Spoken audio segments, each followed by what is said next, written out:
लगवाऊंगा। पुण्यात्माओं, जब इतनी दृढ़ता एक भगत में आती है तो परमात्मा का सीना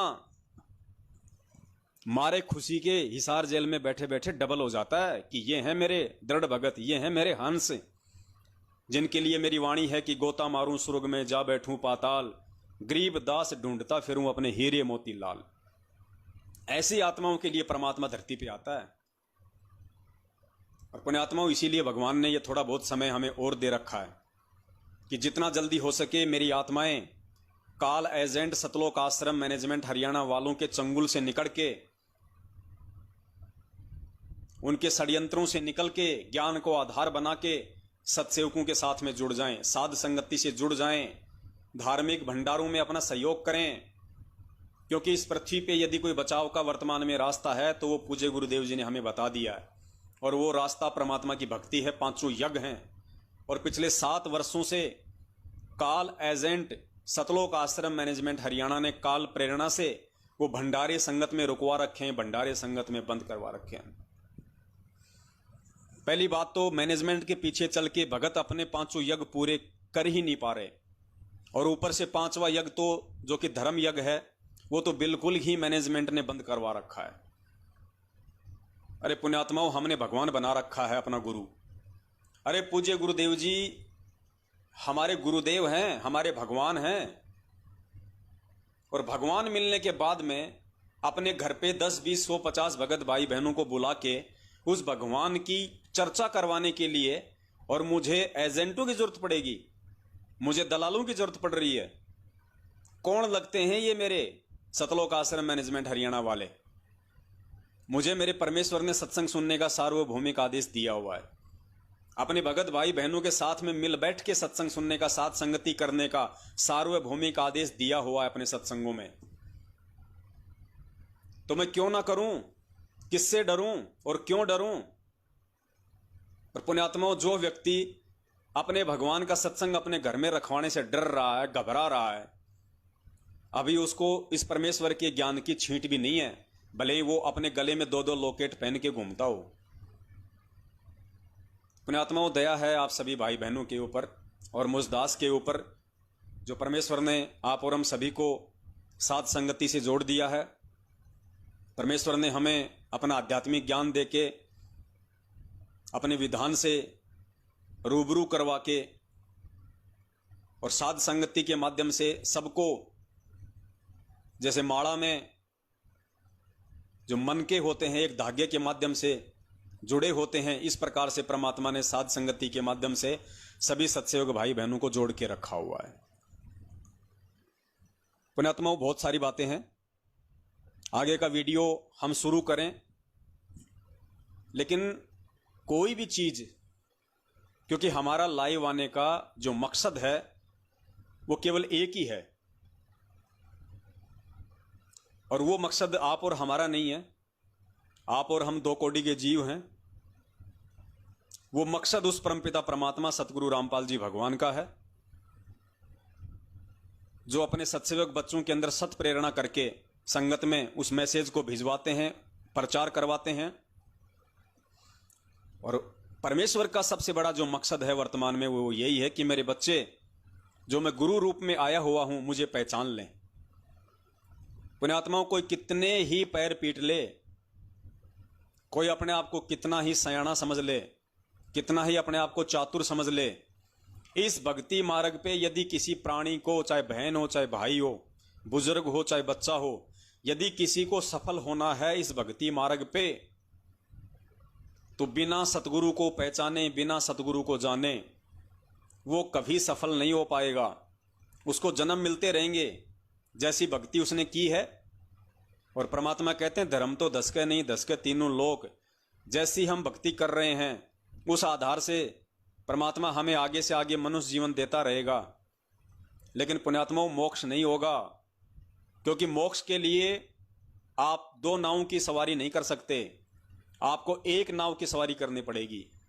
और 2 नाव की सवारी है, एक तरफ तो कागज की फोटो को, दाढ़ी मूंछ वाली को भगवान मानना, कबीर जी मानना, और दूसरी तरफ अपने गुरु को पूजना, अपने पूज्य गुरुदेव जी को बीच बीच में कभी भगवान मान लेना, कभी उनका जन्मदिन मना देना। तो ये जो दोगलापन है, ये जो दो नावों की सवारी है, ये इस कबीर परमेश्वर के भक्ति मार्ग में जहर के समान है। और परमात्मा अपना अमृत ज्ञान देके हमें यही समझाना चाहते हैं कि बच्चों एक नाव की सवारी करो। गीता जी परमात्मा ने पढ़ाई, गीता जी का निष्कर्ष यही है कि अर्जुन, उस एक परमेश्वर की अनन्य भाव से भक्ति करने से ही तेरा मोक्ष हो सकता है, अन्य दूसरा कोई तरीका नहीं है। अनन्य भाव यानी केवल एक पे आश्रित। पुण्यात्माओं, जब तक भगत एक पे आश्रित नहीं होगा, और वो एक भी कौन, दो में से एक भी सतगुरु, गुरु बड़े हैं गोविंद से मन में देख विचार, हरि सुमरे सो रह गए गुरु भजे होए पार। परमात्मा कहते हैं गुरु गोविंद दोनों खड़े काके लागू पाए, बलिहारी गुरु आपना जिन गोविंद दियो बताए। तो हमने अपने सतगुरु देव जी को ही अपनी भक्ति का मूल आधार बनाना पड़ेगा। भक्ति मार्ग में मूल पूजा केवल गुरुदेव की होती है, सतगुरु की होती है। गुरु और गोविंद दो नहीं होते। परमेश्वर अपने सत्संगों में बार बार जिक्र करते हैं कि वो परमात्मा खुद ही ये सारी भूमिका करता है। परमेश्वर की खुद की वाणी है। दास आपको सुनाना चाहेगा परमपिता परमेश्वर जी के मुख कमल से।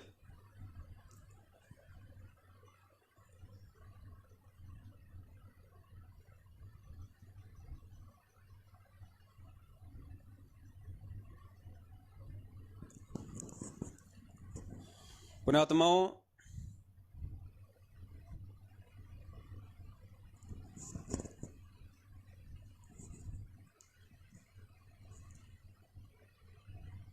आज भगत जी ने भेजी थी मुझे एक वाणी परमात्मा की।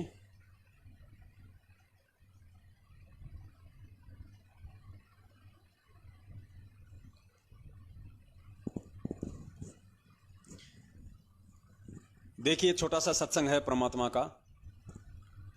और पुण्यात्माओं, ये जो छोटे छोटे जो सत्संग है, यानी जब परमात्मा 1 घंटे का सत्संग करते हैं, 2 घंटे का सत्संग करते हैं, तो बीच बीच में पूज्य गुरुदेव जी ऐसी बातें बोल जाते हैं, ऐसा संकेत कर जाते हैं, बस समझ लीजिए उस 2 घंटे के सत्संग का वो सार होता है। अगर हमने, इसलिए परमात्मा कहते हैं कि बच्चों जब भी सत्संग सुनो बहुत ध्यान से सुनो। मालिक की प्रत्येक वाणी को गहराई से जानने का प्रयास करो। सतगुरु के मुख से निकले प्रवचनों के प्रत्येक शब्द पे ध्यान दो। कब परमात्मा कौन सी रहस्य की बात बोल जाए, कब कौन सी गहरी बात परमात्मा बोल जाए, क्योंकि सतगुरु संकेत ही करेगा। वे खुद नहीं कहेंगे कि मैं ही कबीर परमात्मा हूं। अगर ऐसा कहना होता या ऐसा कोई चमत्कार दिखाना होता तो परमात्मा सबसे पहले वही काम कर देते।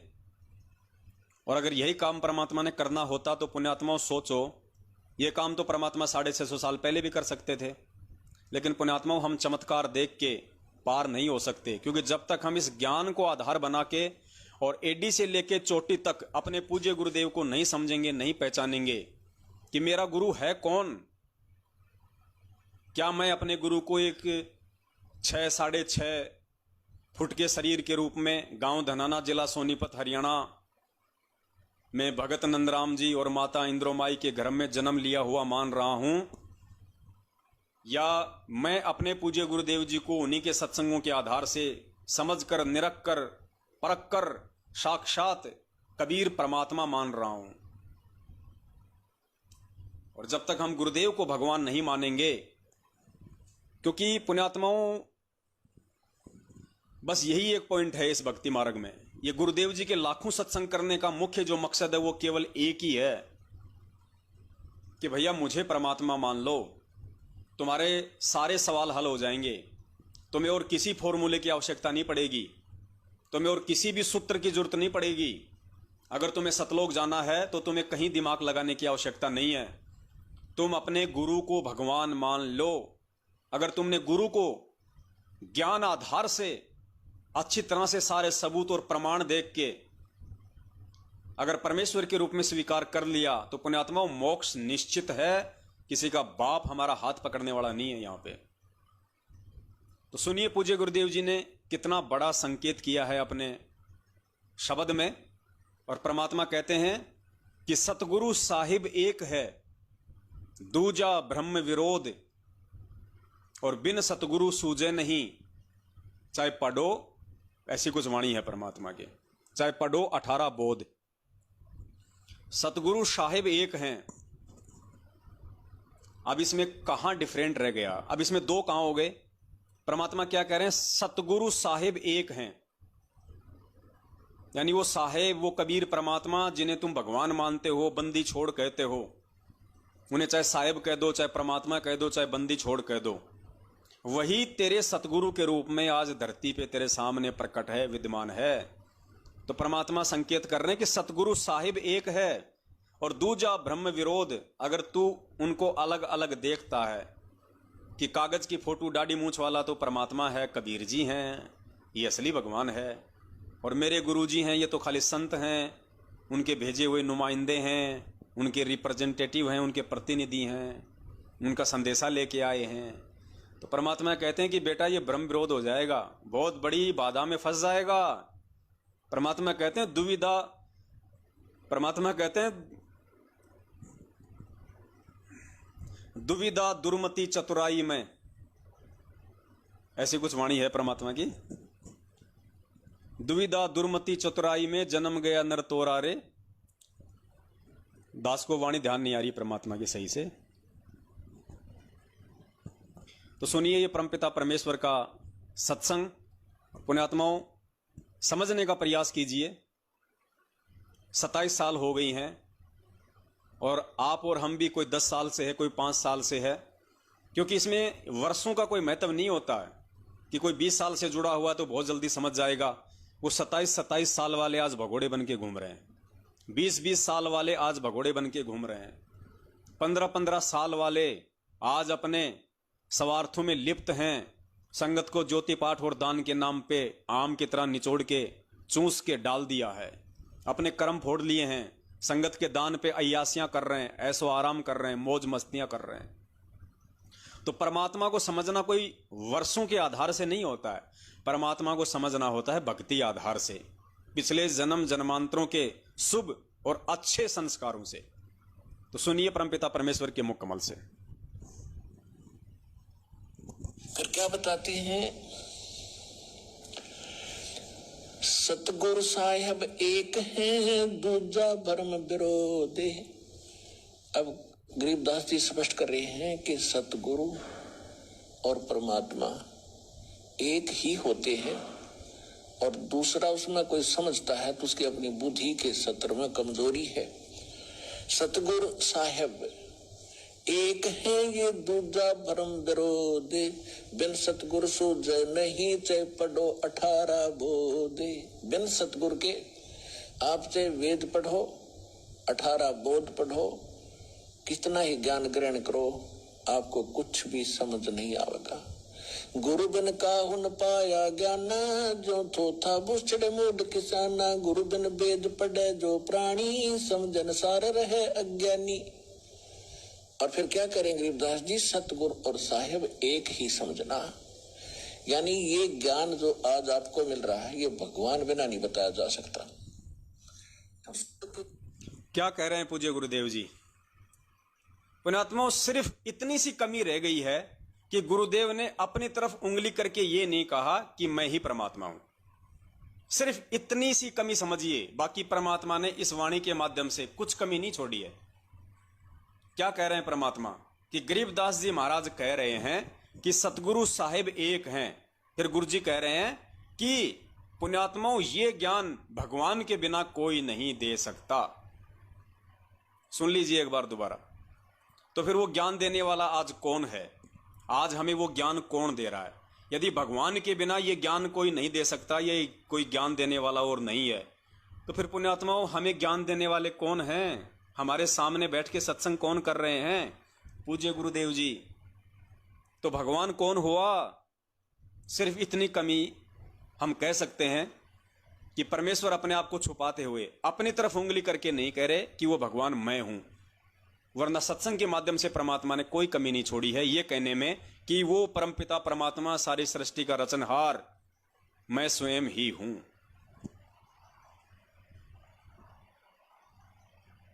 गुरुजन वेद पढ़े जो प्राणी, समझन सार रहे अज्ञानी।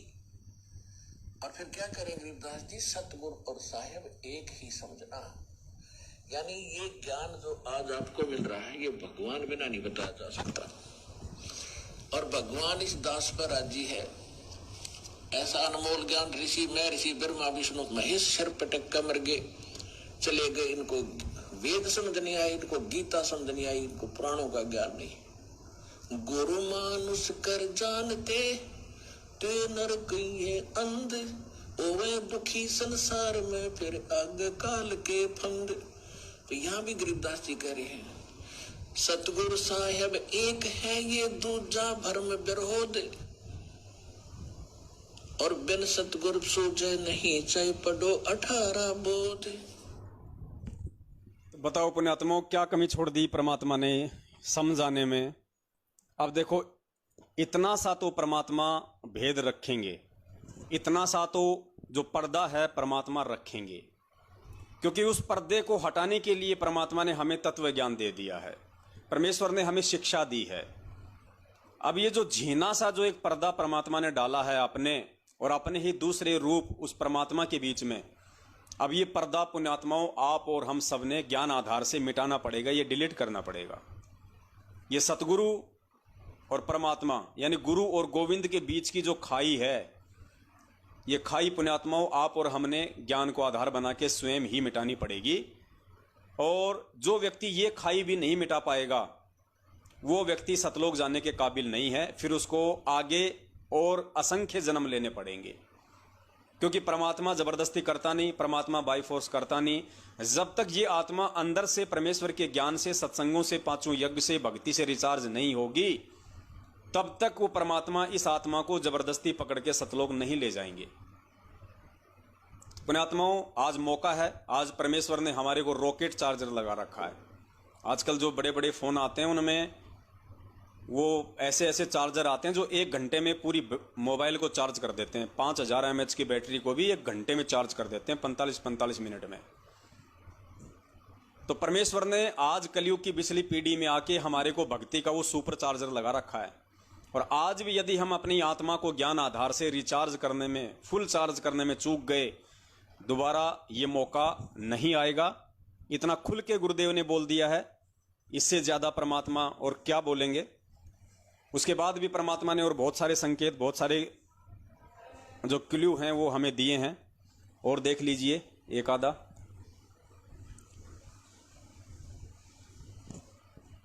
पुण्यात्माओं, साध संगति की दया परमात्मा ने इसीलिए बख्शी है ताकि जो सत्संग हम परमात्मा के पहले नहीं समझ पा रहे थे, आज परमेश्वर ने आप और हम पे दया की है। आज परमेश्वर सत प्रेरणा करके आप और हम जैसे तुच्छ बुद्धि जीवों को परमात्मा थोड़ी बहुत हिम्मत दे के, हमारा थोड़ा सा ज्ञान योग खोल के और इन चीज़ों को समझने और समझाने की दया बख्श रहे हैं। तो देखिए, यहाँ परमात्मा का दूसरा सत्संग सुनिए, जिसमें परमात्मा कह रहे हैं कि आपने परमात्मा देखा नहीं। गुरुदेव कह रहे हैं आप और हमें कि पुण्यात्माओं, आपने परमात्मा नहीं देखा, आपने अभी तक भगवान को नहीं देखा है। अब पुण्यात्माओं, देखा क्यों नहीं भगवान को, बताओ। क्या आपके घर में दाढ़ी मूंछ वाली फोटो नहीं है भगवान की? क्या आपके घर में कबीर जी की फोटो नहीं लग रही? लग रही है ना। अरे आश्रम में तो इतनी बड़ी फोटो लगी रहती थी गुरु जी की, जिसमें गुरु जी तो नीचे बैठे रहते थे, गुरु जी के ऊपर दाढ़ी मूंछ वाली बड़ी सी फोटो लगी रहती थी गुरु गोविंद की। तो है ना कबीर जी, वो दाढ़ी मूंछ वाले भगवान ही तो हैं, वो कबीर जी तो हैं दाढ़ी मूंछ वाले। तो फिर गुरु जी ये क्यों कह रहे हैं कि बच्चों तुमने भगवान देखा नहीं, जबकि हम तो हर बार देखते हैं भगवान, दिन में 2 बार देखते हैं भगवान। पुण्यात्माओं, यही तो वो भेद है, क्योंकि परमात्मा ने कई सत्संगों में कह दिया कि पुण्यात्माओं, तुम जो ये फोटो देखते हो दाढ़ी मूंछ वाली, ये भगवान की असली फोटो नहीं है, ये तो काल्पनिक फोटो है, ये तो एक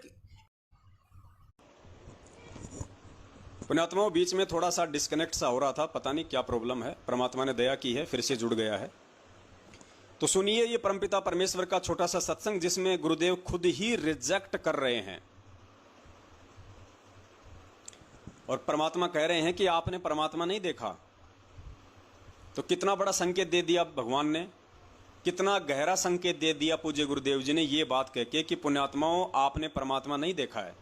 जबकि हमारी आंखों के सामने कबीर जी की फोटो रहती है, तो क्या वो फोटो भगवान नहीं है? गुरुदेव क्या कहना चाह रहे हैं, क्या संकेत हमारे को करना चाह रहे हैं? क्योंकि पुण्यात्माओं,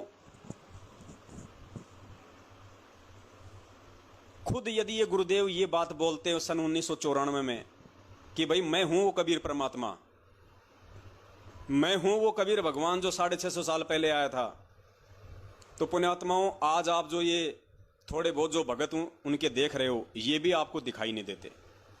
कोई भी उनकी बात पे यकीन नहीं करता, क्योंकि वो रिहर्सल उस परमात्मा ने 650 साल पहले करके देख ली थी।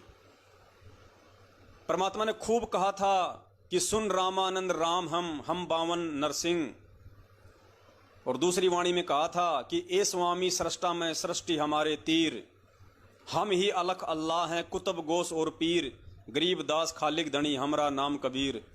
पता नहीं कितनी वाणियां बोल बोल के उस परमेश्वर ने अपने आप को भगवान सिद्ध किया, अपने आप को परमात्मा कहा, लेकिन 64 लाख में से एक भी जीव ने उनको परमेश्वर के रूप में स्वीकार नहीं किया।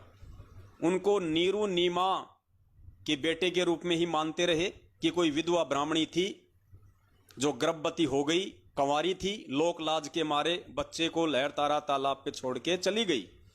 नीरू नीमा उसको वहां से उठा के ले आए। पुण्यात्माओं, क्या आज भी हम वही गलती दोहराएंगे? क्या आज भी हम वही गलती करेंगे? 650 साल पहले तो उन नकली धर्मगुरुओं के कहने पे कि ये कबीर जो है ये शास्त्रों को नहीं जानता, ये कबीर जो है ये पढ़ा लिखा नहीं है, इसको अक्षर ज्ञान नहीं है, ये क्या जाने गीता में क्या लिखा है, वेद में क्या लिखा है, उआबाई बकता है। तो हम लोगों ने स्वीकार कर लिया कि भाई बात तो सही है, ये तो नीरू नीमा का लड़का है, हम तो इसको जन्म से देखते आ रहे हैं, ये कभी स्कूल में गया नहीं, कभी किसी गुरु की शरण में गया नहीं, ना तो इसको अक्षर ज्ञान ना इसको आध्यात्मिक ज्ञान, ये कैसे वेद शास्त्रों को जान सकता है? तो ये सोच के हमने अपने भगवान को रिजेक्ट कर दिया। पुण्यात्मा, वही गलती हम आज करने जा रहे हैं। उस समय हमसे गलती करवाई नकली धर्म गुरुओं ने, और आज हमसे गलती करवा रहे हैं ये नकली भगत सतलोक आश्रम मैनेजमेंट हरियाणा वाले।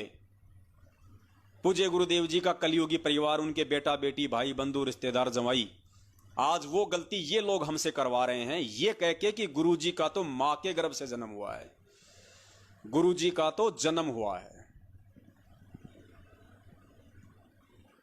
और फिर इनसे पूछो तो कह देते हैं भैया ये तो गुरु जी कहते हैं कि मेरा जन्म 8 सितंबर 1951 के दिन हुआ। अरे अगर इस ज्ञान को आधार ना बना के, और अगर तुमने उसी तरीके से चलना है, सांप वाली लकीर ही तुमने पीटनी है, फिर तो गुरुजी संध्या आरती में ये भी कहते हैं लास्ट में कि तेरा रामपाल अज्ञान किया सतलोक का वासी। तो गुरुजी को अज्ञानी कहो ना, फिर कहो गुरुजी को अज्ञानी। गुरुजी तो बहुत सारे सत्संगों में ये भी कहते हैं कि मेरे जैसे ठग गांव गांव में बैठे हैं, तो गुरुजी को ठग की संज्ञा दो, फिर गुरुजी को ठग कहो भाई, क्योंकि गुरुजी खुद अपने आप को ठग कह रहे हैं। लेकिन गुरुजी किस परिदृश्य में, किस बात को समझाने के लिए, किन लोगों की बिगड़ी हुई नीयत को समझाने के लिए अपने ऊपर उदाहरण देके समझा रहे हैं। इस चीज को समझना ही तत्व ज्ञान है, उस परमात्मा के भगत की पहचान है।